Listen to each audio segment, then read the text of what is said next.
the first talk of the morning. I got 2 hours of sleep, but I'm here. I guess that's part of the important part. I hadn't planned on giving this talk if nobody showed up, so thank you. So I want to start out, this is where to start when your environment's fucked. The idea behind this came from when I was leaving one organization, went to a new job in higher education, and walked in, and it was just a nightmare. And it wasn't the first time it had happened. You know, other jobs where you walk in, they have no security program, no idea what security is. So this is for all those people that might not have the background or experience to go into an organization like that and even know where to start, because you go in and, you know, you might be the only person, you might be, you know, in with people that have been there for 30 years and are not, you know, doing a whole lot. Or, you could have a good team too, but then you wouldn't really need this talk.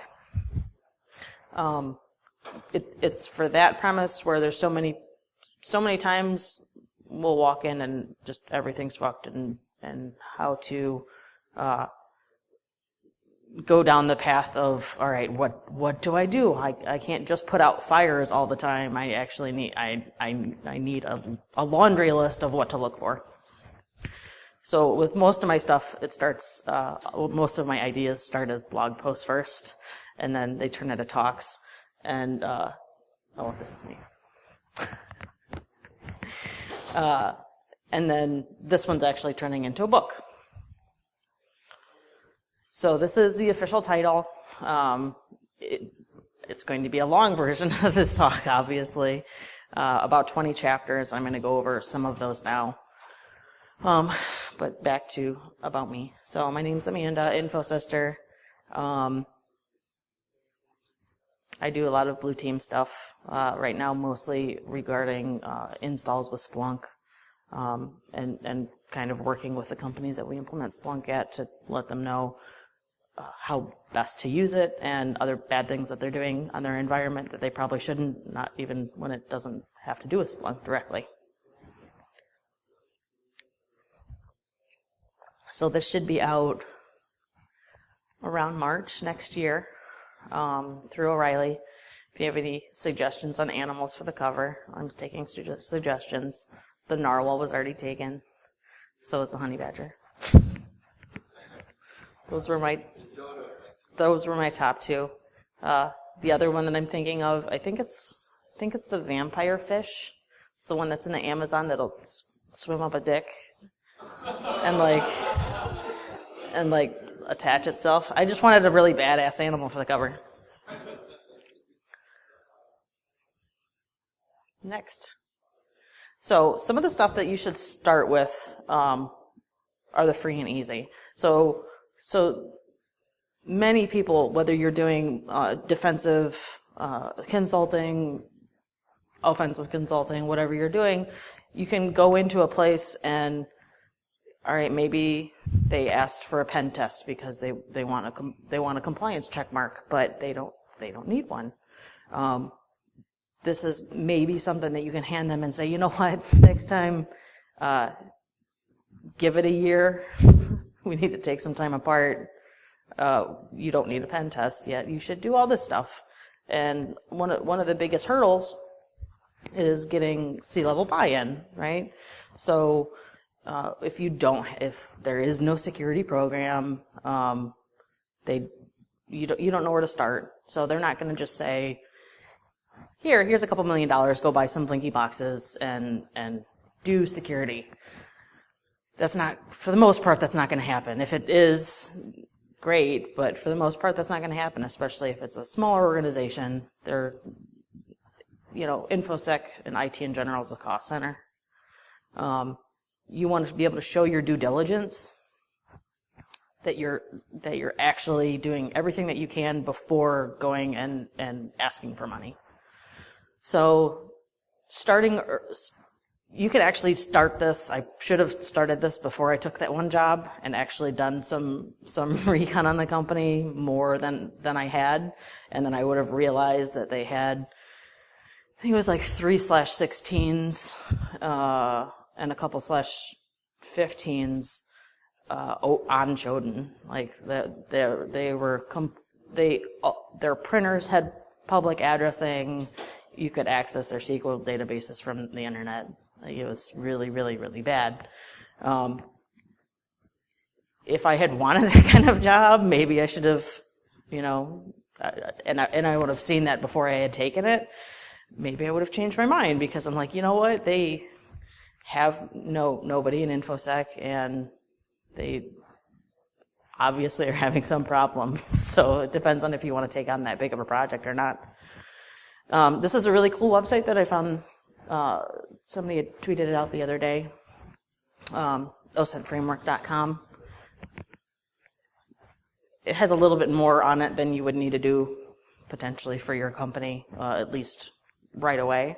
But there's a lot of free different resources on OSINT related activities that you could do before you even work at a company. During the interview process, maybe. Kind of see what their threat profile is before you start working there.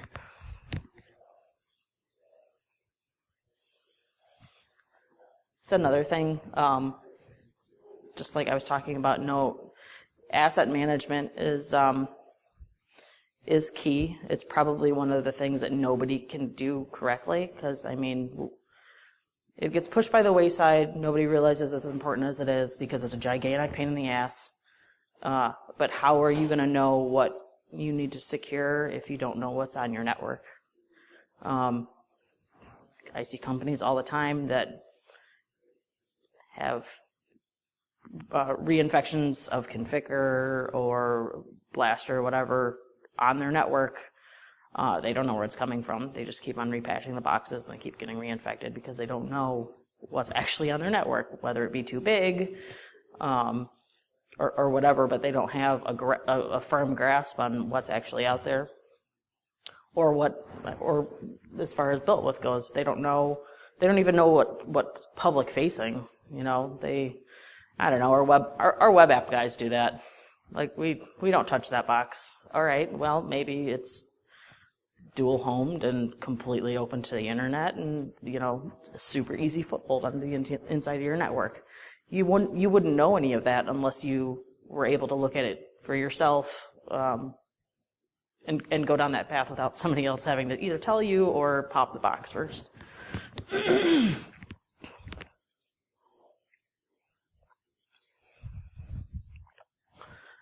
So another really cool tool, I guess this really doesn't fall under free and easy because Maltego's really expensive.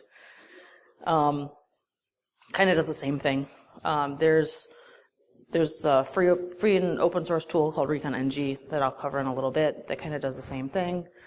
You can run different scans on your websites or your IP address block, people, whatever. But it kind of gives you an idea of what's out there. It'll look for documents. It's just a pretty visualization of all the information that you want to try and get out there.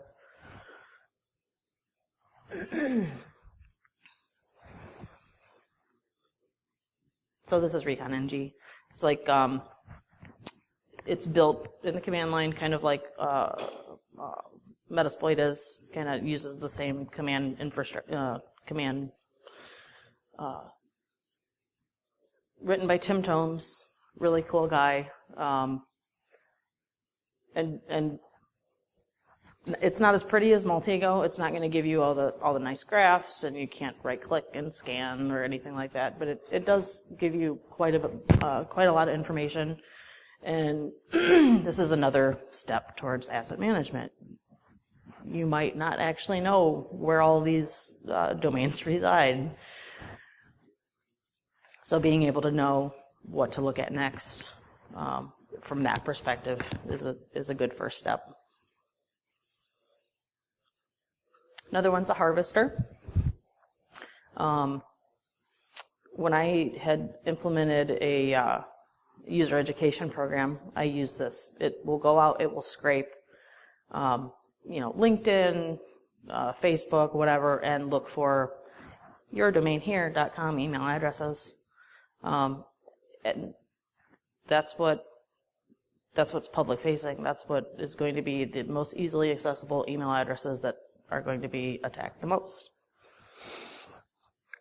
It'll kind of give you an idea of where to start your user education first off. A lot of times, your marketing people, your CFOs, they're going to be targeted the most. You don't want to only focus on them, obviously, but being able to know who's being targeted the most is all good, free, and easy step too. Kind of gives you an idea, a little bit to add on to, I don't want to say asset management, but you get the idea.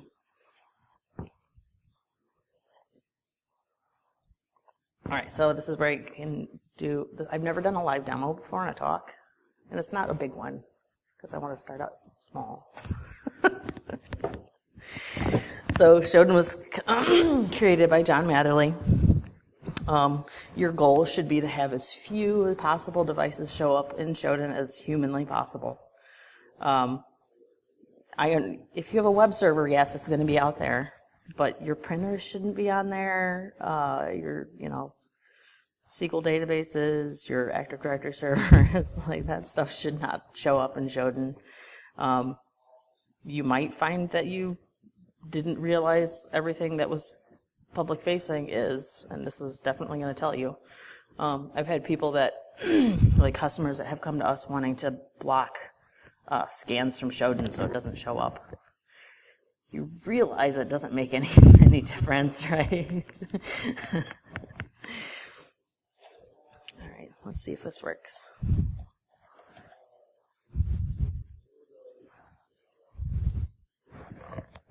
All right. Oh, shit.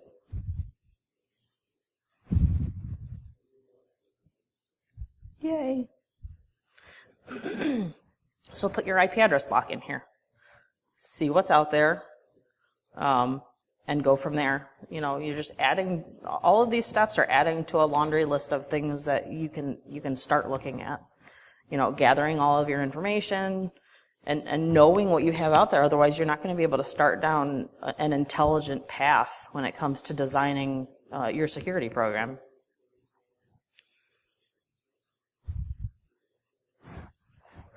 That wasn't really much of a demo, but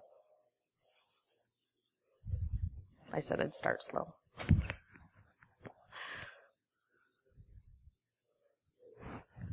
He also has a really cool book that you should go buy. It'll teach you a bunch of different commands that you can run on Shodan. I think it's like $5 or something. It's just a PDF download that he self-published. Totally worth it. Very, very good reading. And you get constant updates or whatever to it too. So there's a link for his book.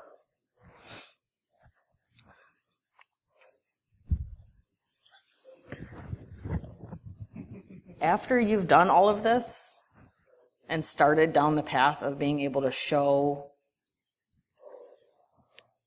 your due diligence when it comes to information security, you don't want to piss off upper management, right? You want to be able to go to them, present your research, and say, this is what I'm looking to do. We need to start down a path to fix some of this stuff. This is what I've been able to find without any access so far. So, once a lot of passive information gathering, when people are out there doing active information gathering, they're going to find a lot more than I did. So being able to tactfully explain that to your C-levels is going to get you a little bit of a step up. I know it depends. I've seen a bunch of different companies that can handle this different ways. Some, I was lucky enough, I worked at a place that our CEO used to be a CIO, so he kind of knew already how important it was. A lot of people don't have that, I don't think. So being able to let them know, and not use FUD. Like, you don't want to say, oh my God, the Chinese are coming, when you can actually tactfully explain to them what the real risks are. And then being able to work with them to create a plan of where you need to go next is a great starting point. I'm not going to read all that, and I hate putting giant quotes. But I really like this quote from the Internet Security Alliance Guide. But TLDR, fix your shit, because script kiddies are going to get into it anyways if you don't.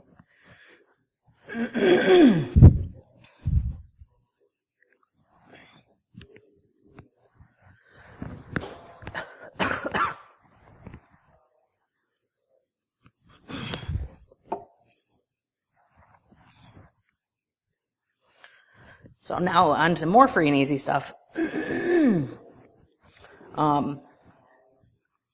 had a really hard time convincing that education company to let me buy a vulnerability scanner. They hadn't done any vulnerability remediation. They created their own in-house apps. Just, you know, ridiculously flat network. They turns out, like, the first couple weeks that I worked there, I found out that, so they would provide MSSP type services to different schools, right? So there's a main data center, and then there's a whole bunch of different schools off of it. Completely flat. None of the schools were in the same district even sometimes, and they were all connecting back. There was nothing in between the schools and the data center. Like, if all a student would have to do was know how to connect to any port, and they're going to be able to get in because they had no way of separating any of that out. Not that a vulnerability scanner will tell you any of that, but that gives you kind of an idea of where they were as far as you know, depth of their security program. I had the pleasure, I guess I could say, of being an Active Directory admin, like Windows admin, for way too many years. So I was in charge of doing group policy control, group policy objects, completely tearing it down and rebuilding that from scratch. It's amazing what you can accomplish in a Windows environment with group policy, right? What we focused on doing was setting a base image, right? So you're cranking out Windows computers to whoever all the time. Being able to create a base image with an already locked down local group policy. So that way, if Joe's computer somehow ends up not on the domain anymore, or he takes it home or whatever, those lockdown policies are already in place, and you don't have to worry about, you have to worry about less, right? So there's a lot of good practice guides out there on group policy management, you know, as far as, you know, setting good password policies, that kind of stuff, turning off scripting. As few as possible domain admins. It's always great to walk into a place and they're like, oh, everybody in IT is a domain admin, because they didn't care to find out what permission levels they needed to install app A. They're like, oh yeah, fuck it, you can be domain admin. It'll work then, right? Like, sure, run your Tomcat service as, you know, domain admin. Who cares? Getting away from that's really difficult. If you have the benefit of starting over and being able to, like, start a fresh domain, which that would be great, but that never happens. Being able to only give the needed access, because you want to do least privileged across the board. Being able to get to the spot is really difficult because you have all of those apps that are running off of domain admin. You have, you know,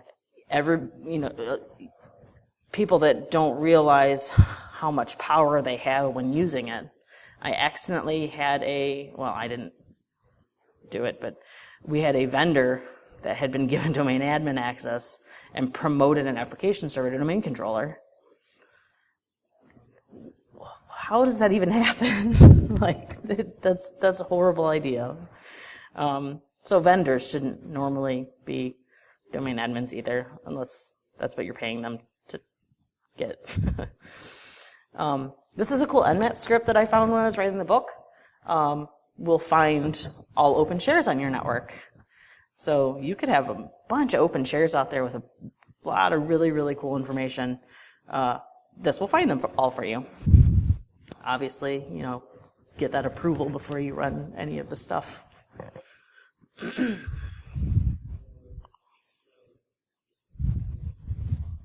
It's more free and easy. So disabling Telnet or alerting on its use. I know there's a lot of legacy devices that you can't really disable Telnet on, but being able to know when it's being used and working to get off of the legacy devices that still use Telnet is a good free. Well, I mean, if you have to replace a device, I guess it's not necessarily free, but it's easy. Locking down logins over HTTPS. So this is from one of the most embarrassing experiences so far in my short InfoSec career, is I did the SECTF at DEF CON last year. They kind of give you a target and they say, here, go find all this OSINT information about the target. And then you actually have to get up on stage and call them and try and get a bunch of questions answered. And SE people in this little box in front of all these people. I did horrible. Thank God they're not recorded.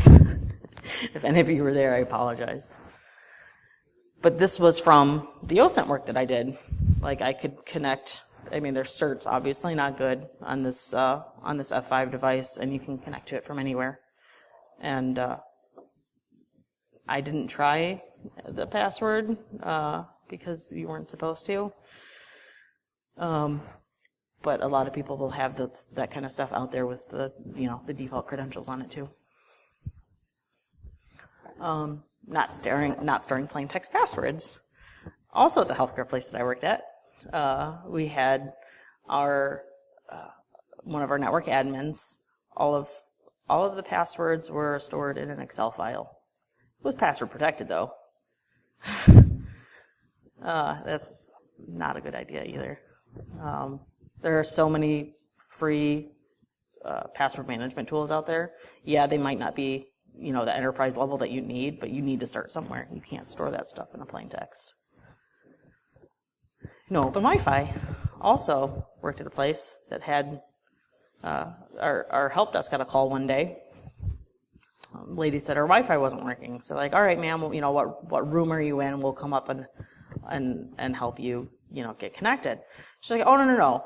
I'm on whatever street. Like, I'm letting you know that I can't connect anymore. So, I mean, she's been getting free Wi-Fi for a while. Being able to lock that down is going to help out a lot. And being able to separate I'll talk about, like VLANs and segmentation later too, but being able to not have your public Wi-Fi accessible to your internal Wi-Fi is also a good thing. And all this stuff has been fixed, so if you dox me and you know where I worked, it's all fixed already. Our open Wi-Fi was getting DHCP from our domain controllers, and was not it was segmented off in the fact that it was on a different VLAN, but that was it. And then no shedding ports that are unused. You don't want somebody to be able to walk in and just plug in and boom, they're on whatever network they've plugged into. This one, I think I covered in a little bit.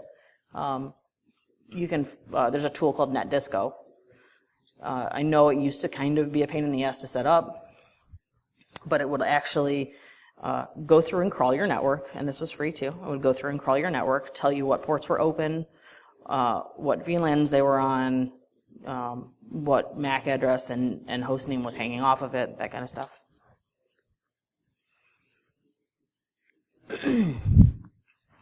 For the love of God, disabled SSL.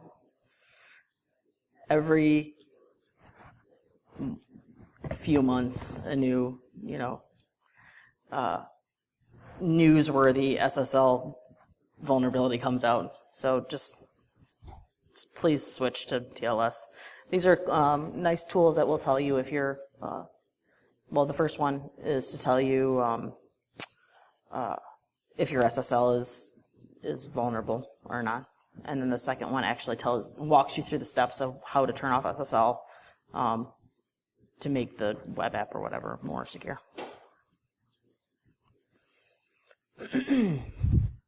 Centralized logins. How about we don't use shared logins for, your core router? Setting up something like TACX kind of gives accountability for whoever's fucking with your networking equipment. BitLocker and encryption. I guess that's kind of self-explanatory. You don't want, depending on, what type of company that you work for, you don't want financial data walking away when somebody, accidentally leaves their laptop open in Starbucks. So being able to handle encryption on end devices. Network device configuration backups. You don't want somebody to either accidentally fuck up something on your network device or maliciously do it, but being able to have those configuration backups will save you a lot of hassle in the long run, potentially. A lot of people forget about patching their Linux boxes, right? Because they've been on for years and nobody knows how to do anything Linux related in your environment anyways. So don't forget to patch your Linux boxes. And then regenning SSH keys from default. Oh, that's it. That's my other part of my demo.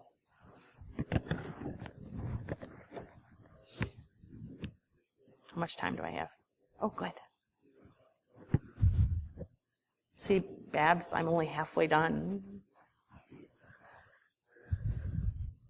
So this is this is an SSH key, which you can also search for on Shodan. And people like to reuse these. Let's see if this works. Unless my phone died. 9% battery left. Yay! 144,000 using the same SSH key.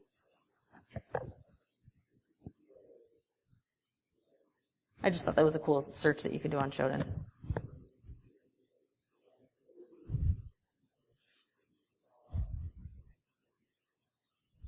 Yay, Linksys routers.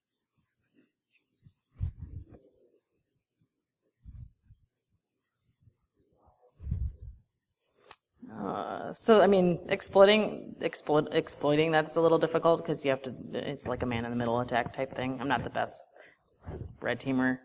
I'm not even close to being the best red teamer.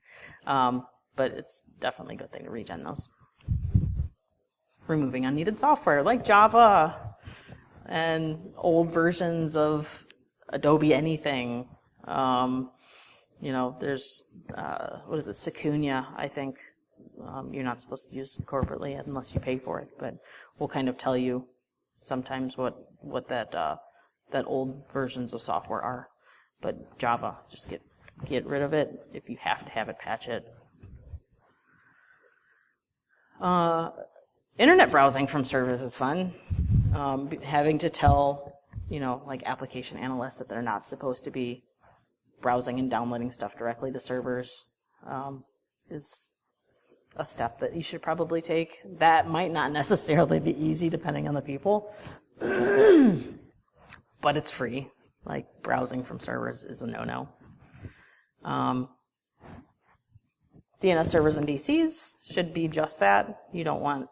We also had an instance where there was our website database backend was SQL located on our DC. So that's just asinine, but that's another thing that should not be done. Logging successful logins.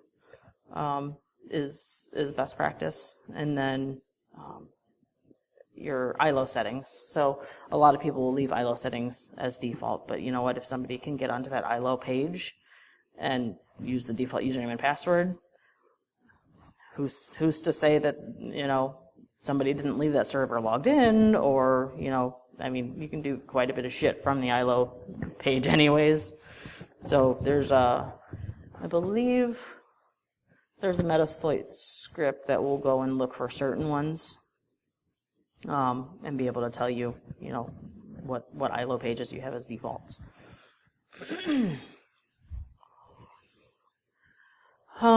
This is, I don't know if I have enough time to go too in-depth with this. So DNS zone transfers, you don't want somebody to be able to transfer and download your entire DNS zone. Having open recursive DNS kind of leaves you open for DNS spoofing attacks.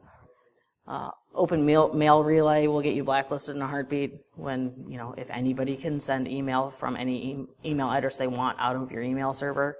I mean, there's a million of those out there. I think there's a public list that can give you open mail relays that you can just send whatever out of them, because there's some exchange admin that put their box on the internet that have no idea how to turn off that functionality. And then force advanced auditing. So ransomware is a huge thing lately, right? I just read a proposal on a book that's being submitted for my publisher too, that it's like deep dive into how ransomware works, what you need to do to protect your, not necessarily protect yourself against it, because, you know, ransomware is going to happen, but being able to detect on it early before it spreads. And doing advanced auditing will tell you that. I thought I had a screen capture for that too, but I can't find it. And don't forget your printers, because you don't want Nazi spam being printed to them.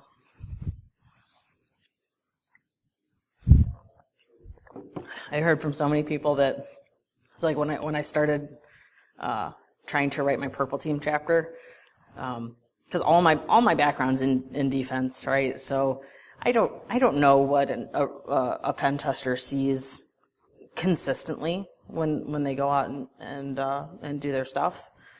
This was one of the main ones. Like, so many people forget the fact that, like, their printers have domain admin credentials in them. They get popped all the time. Like, that's something that just people don't even think of, right? Because it's not a computer. Why would we have to worry about that in our security program? That's why, because you don't want Weave to print stuff to it. So this is a screen capture in NetDisco. They've come a long way since I've used it last. It's been a couple years since I've used it, but this will actually crawl your network, right, and tell you, you know, what versions of iOS you have. It'll tell you, you know, it gives you a nice little pretty map that shows you, you know, where all your endpoints are as far as like switching and routing goes. And then it'll also give you like the MAC address, the host name, that kind of stuff, and you know, historical data.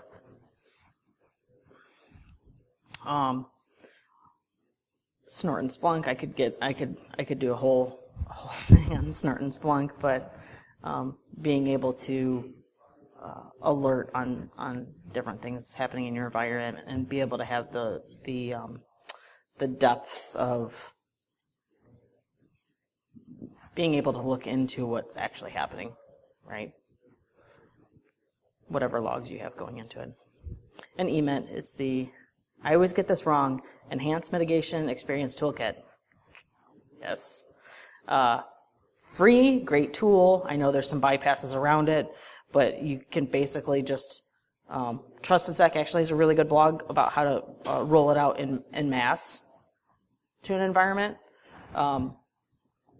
We did it by hand, which was a gigantic pain in the ass, but we had people that were a little gun shy when you roll out a software to, 3,000 devices.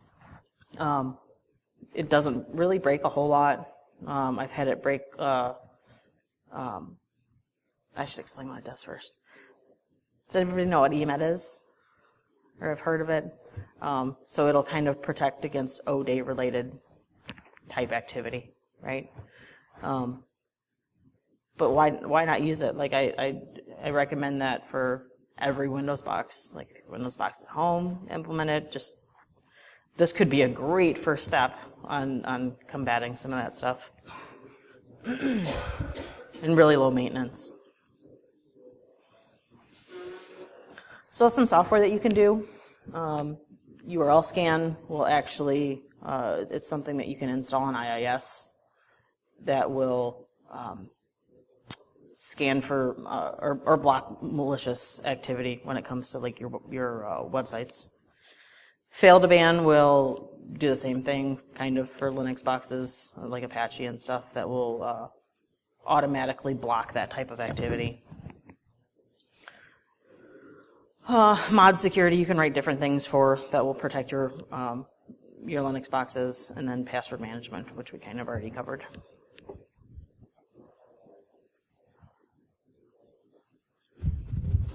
So, free and not completely easy. Starting to purple team on your own network. Like once you've already gotten past all of those first stumbling blocks, when you're not running around putting out fires anymore, start to learn, the basics of red teaming, because you can't, for the most part, you can't hire, your own internal pen testing team. You're going to go out and you're going to contract with somebody and they're going to come in once a year. But you want to be able to do other things in between then, at least in the beginning, right? And it's great for the skills of your team too, right? User education, I have a whole other talk on that. But putting out, like a rewards-based user education, a lot of people will kind of scoff at, my end users are stupid. We just need to protect against all the APTs. But they're your first line of defense. Them reporting something to you could catch it faster than any other tool could. Them being comfortable enough with, your team to be able to tell you, this looks kind of weird. You can do that completely for free. It might be a culture thing where you have to, work at it a little bit. But why not? Like, security is a process. You need to do it in, security in depth. This is just another piece of the puzzle. Different local admin passwords. So how many times have we seen where, there's just an image of either a PC or a server that just keeps on getting cranked out, right? The same local username and password. Maybe somebody else got access to that username and password, just, so what? The help desk gave it to this one lady so she could install some software. Right, but now she has the local username and password for all your servers too. So being able, there's I'm trying to think. There's a script or something out there that's been written that will actually go through and make each one unique. Thank you. Least privileges we kind of already covered. Application whitelisting. So a lot of people will do try and do application blacklisting, which doesn't work. It does for the one app that you've blacklisted, but how is it easier to try and figure out everything that you don't want running, or to figure out what you do want running? Because new shit, gets pumped out every day. There's no way you're going to be able to ever keep up with it. So this is like application asset management, right? Being able to know what applications are running in your environment, so you can whitelist those and not have to worry about the rest. Doing canary in the coal mine. Something that was fun to set up, like before somebody comes in and does a pen test, is like a SQL server that's out there with default credentials that you just alert the shit out of. Like nobody ever should be connecting to it. Nobody ever should be logging into it, but that's your canary in the coal mine, because if it dies, you know something is up. And for fuck's sake, asset management. I already covered that. So you don't have to be super elite to be doing red team stuff on your network. However, as unelite as I am, I did a mass scan once on a network and completely just tanked their networking equipment. Like, it just died. Like, all the VPNs went down. I won't say the name brand, but it's not the best networking equipment out there. So that was one of my personal fails. Learning about Metasploit, there's a lot of really good information out there. If you're just starting out, it's fun to play with. You can do a lot of really advanced shit from it too. But for some beginning stuff, you can get in there and run some simple things too. In RAR, I think it's Python based. It'll actually scrape your network and give you screen caps of all the websites that are open and listening.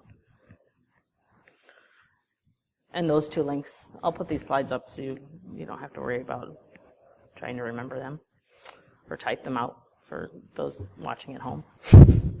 The top 5 ways that they can get domain admin access. So they have ways that you can protect against all the ones that are listed, like NetBIOS and link local, I don't know, LLMNR. It's like DNS poisoning, kind of.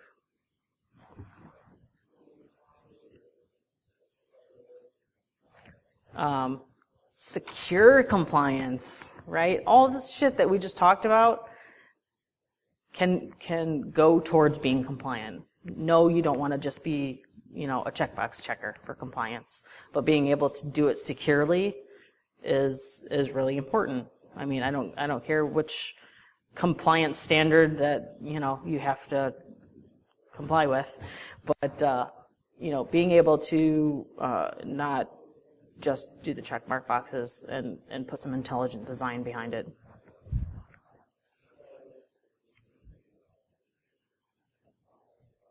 So this is from Megamind. It's one of my favorite kids' movies. So I have 3 kids, and I don't get to watch much adult television. I watched this probably 5 million times, as children will do, just re-watching it. But this kind of explains really well the difference between red teaming and blue teaming. It's great that we're protecting all the things, but red teaming is just cooler.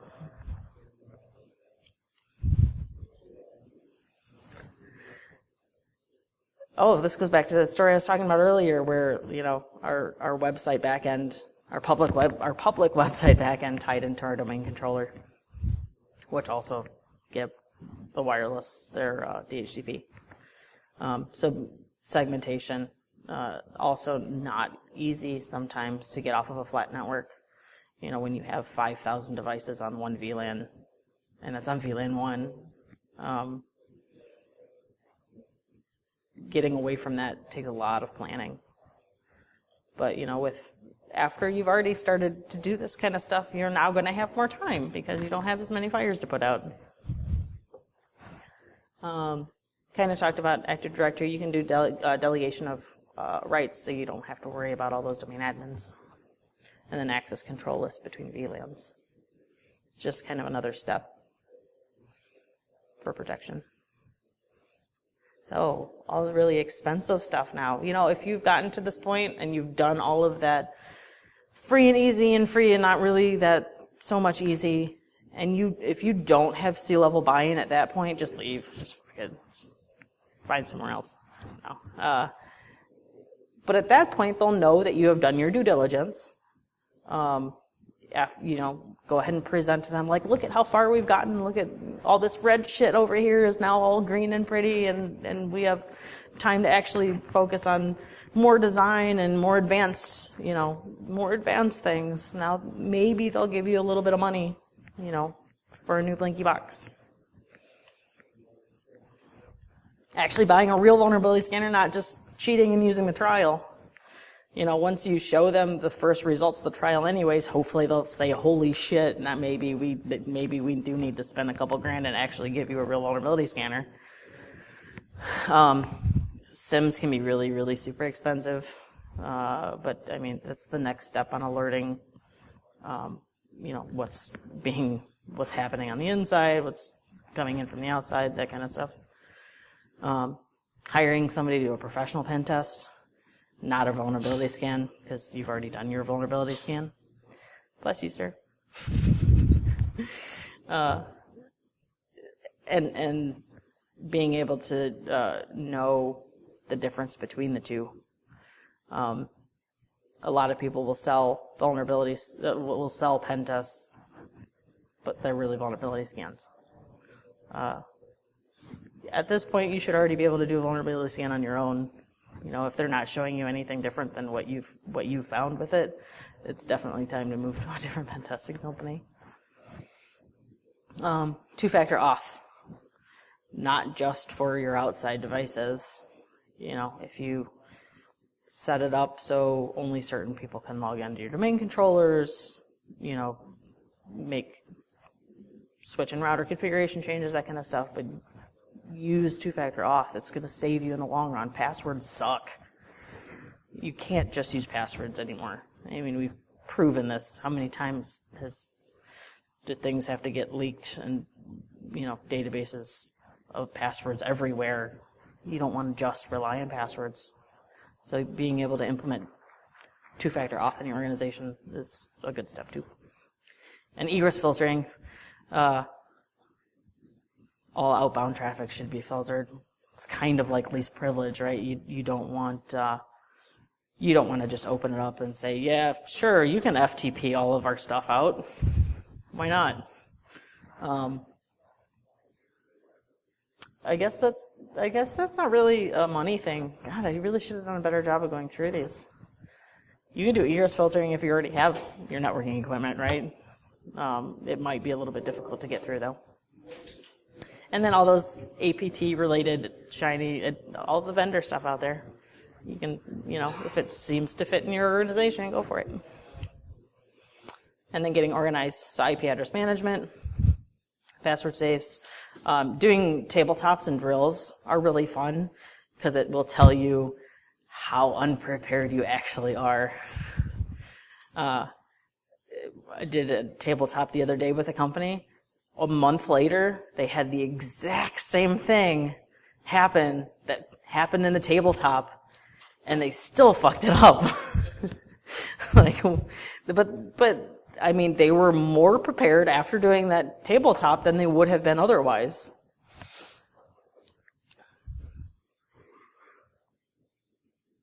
And the link from before, and that's it. Oh my God, this is the first time I've given a talk to the end of when I was supposed to give it to. Yes!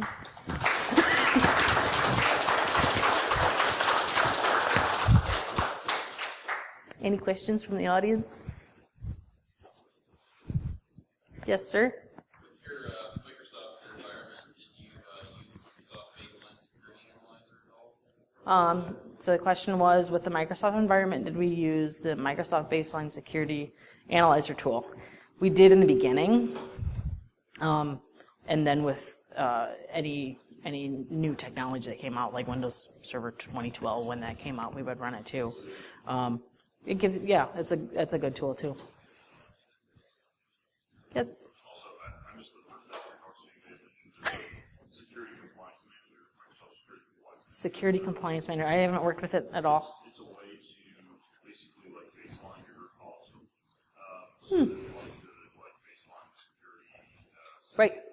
Yeah, there's and you said it was compliance manager that did that? I believe that's the name of it, yeah. Okay. And then another thing that you can do, like NIST has some baseline like already super hardened GPOs that you can download for everything.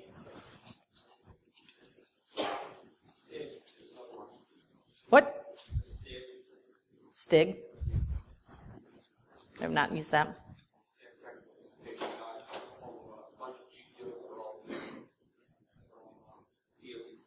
Oh, okay, so DoD GPOs. Yay, acronyms.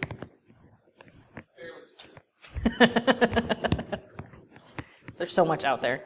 But they can break turn all at the same time. Well, I mean, you don't want to do that anyways. Like turning on a GPO that locks you out of accessing your GPOs. Like, why is that even a thing? All right, I think that's it. Thank you, everybody, for showing up so early.